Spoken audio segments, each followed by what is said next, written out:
So kombucha, what do we all think of it? Well, The Onion, a satirical newspaper, ran this headline recently. Tom Brady awakens from week-long kombucha bender to discover he's a Tampa Bay Buccaneer. And then the queen herself, Sansa Stark, from Game of Thrones, dissed it even harder with this zinger. All those people that are hating on you are probably sitting at home, millennials drinking kombucha. Wow. Here we have poor little kombucha being branded the liquor of choice for the Peter Pan of the NFL, Tom Brady, while also being associated with lonely teenagers sitting in their bedrooms. So we gotta ask the question, is kombucha on the way out? Or does it still reign supreme as the most popular probiotic beverage in America? Well, our research team did a bit of digging, and guess what? Kombucha sales are actually on track to reach nearly $5 billion this year, making it one of the fastest growing functional beverage products. So with the news that kombucha is still a favorite fermented beverage for millions of people, myself and our research team decided to see what all the fuss is about and take you on a journey into the world of kombucha. Let's go. So at its simplest, kombucha is just fermented tea. And I know at first that doesn't sound right, since most of us probably think of it as more of a soda, but as we'll look at in a minute, it is actually made from an ancient brewing tradition that has likely been done for over 2,000 years. Some people think it tastes like vinegar. Others say it's more like tasting a fizzy tea. There are just so many different opinions on it. In fact, when we were searching for people's description of the taste, we even came across another Game of Thrones actor talking about kombucha.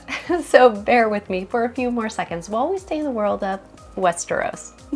You see, the actress Lena Headey, who famously portrayed the brutal Cersei Lannister, recently had this to say about the taste of kombucha. And imagine I'm talking in a British accent, because I just don't do accents well. Quote, "I usually bring along a bottle of kombucha thinking this will be really good for me, but I never actually drink it. The fermented mushroomy flavor is too intense for me." Unquote. Unfortunately, this description of the taste is off the mark, because while the SCOBY used to ferment kombucha, you know, this weird jellyfish looking thing that floats inside, is sometimes referred to as a tea mushroom. The actual flavor produced in the drink itself never comes out tasting like mushroom. In fact, I have some freshly brewed kombucha right here. I made it myself and I haven't added any flavors to it. I'll do a quick taste test for you. It tastes like a tangy, sparkling cider. There's hints of sweetness, big sour notes, as well as just a little bit of bubbles. Meaning there's a nice balance and exactly what a correctly brewed kombucha should taste like. Now, admittedly, kombucha can take some time to get used to. For example, here is the meme star herself, the kombucha girl, taking her first sip of kombucha. It really smells like a public restroom. It smells like a public restroom. You know what?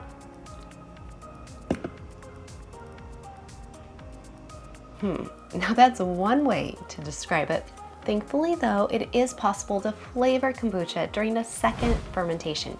You can use fruits, herbs, spices, whatever you like.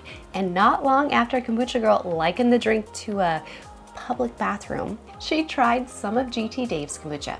And let's see what she thought then. It smells excellent. Okay. Excellente. Oh, that's good.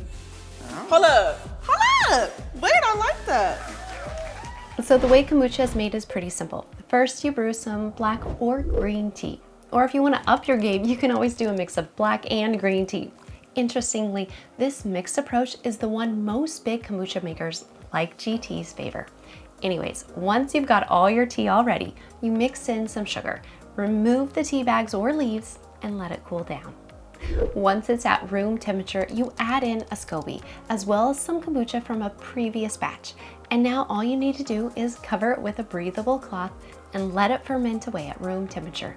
Your kombucha should be ready to drink in 1 to 2 weeks. It's not as fast as making kefir, which typically is around 24 hours, but not as slow as making other fermented foods like apple cider vinegar, which can be more like 4 weeks. By the way, if you are a bit of a fermentation freak like me and want to see how kombucha compares to other fermented foods like kefir, kimchi, and sauerkraut, then check out our Fermented Foods Compare tool, link in the description below. I think you'll love this tool because you can finally work out whether kombucha is really good for you, see exactly how kombucha stacks up against other fermented foods in terms of health benefits and probiotic content. Plus, you can learn our quick and simple way to make kombucha at home. Looking into the history books, we had to laugh when we read kombucha is thought to have first originated in China. I mean, it is a tea-based product, and the ancient Chinese pretty much invented everything from paper to alcohol. And they loved to ferment things. There's even a fun fact. They even invented sauerkraut. So yeah, we can pretty confidently add kombucha to the list. In fact, some historical records suggest it was first created around 2,000 years ago in northern China. We even read stories about how it was prized by the Emperor of China for its apparent detoxifying benefits. And not long after, it became known as the elixir of life, or tea of immortality. But let's be honest, given there's no kombucha Bible, these are just fun stories, and probably best reserved for the marketing departments of the billion-dollar kombucha brands. Now, with that said, the kombucha we enjoy today in the US is far departed from the way it would have been made 2,000 years ago. Indeed, thanks to our hipster friends like GT Dave himself, we now enjoy much bolder and innovative kombuchas. They're tastier, they're fizzier, and they're just more fun. While companies selling kombucha will tell you there are 101 ways to enjoy it, from adding it to salad dressings to marinating meat with it, let me save you some disastrous home experiments. You see, kombucha is simply not acidic enough for definitely these sort of things we just talked about. Yes, it might have up to 0.5 to 1% acetic acid, but that is a long way shy of the acid content you'll find in, say, apple cider vinegar. So when it comes to consuming kombucha, it's best to concentrate on enjoying it as a refreshing drink, a great low sugar alternative to soda. The main thing to watch out for when drinking kombucha is the potential alcohol content. You see, while most commercial kombuchas will have less than 0.5% alcohol, the same can be said about homebrewed kombucha, which normally have between 1 to 3% alcohol. Hello, light beer. The other big thing to consider is that kombucha can contain considerable amount of residual sugar, being the sugar that is left over after the brewing process. If you're drinking commercial kombucha, be sure to check the label and look for brands that contain less than 1 gram of sugar per 1 fluid ounce or 30 mils. And if you're really concerned about sugar, try a sugar-free kombucha like Hum Zero or Remedy. They're interesting as the brewing process removes the sugar, but adds in flavorings like monk fruit, stevia, etc. So it really depends on what you think is best for your body. There are other issues to consider when deciding whether to drink kombucha, such as FODMAP and histamine intolerances. And so if you want to dive deeper into the potential issues, check out our Fermented Foods Compare tool. Or if you're really keen, watch our Kombucha Dangers video. The link to both of these resources are in the description below. Now, while GT Dave apparently likes to drink up to 2 gallons or 9 liters of kombucha a day, which makes me think he must be made up of 80% kombucha, the CDC recommends you limit your serving size to 4 to 12 ounces or 120 to 360 mils a day. It is worth noting that this recommendation was arguably born out of incomplete research and handed down during a time when several home brewing mishaps occurred back in the 1990s. It is also not a regulated or enforced limit either. In fact, if you look at most commercial kombucha drinks, they come in 12 or 16 ounces or around 360 to 500 mils bottles.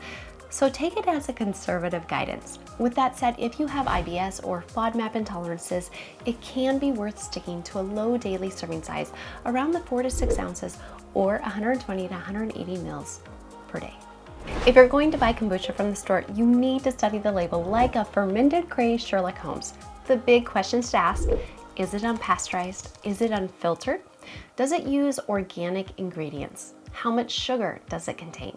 Are there any extra flavorings added, and how healthy are they?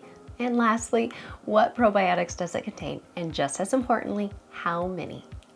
Now, if you don't have time to go to your local store with an Excel spreadsheet in hand to compare all the brands, because you're a normal person, You're in luck because our crazy research team has actually done this for you. And you can check out our fascinating findings on which brands are best by heading to our free kombucha brands comparison tool. And the link to that is in the description below. Now we want to hear from you. Have you tried kombucha and enjoyed it? And if you bought it, which brands did you go with and why? And if you enjoyed this video as part of our fermented food series, I'd love for you to join our Essential Stacks community by clicking the subscribe button below. We research the most important ways you can improve your digestive health so you can love your gut again. Bye for now.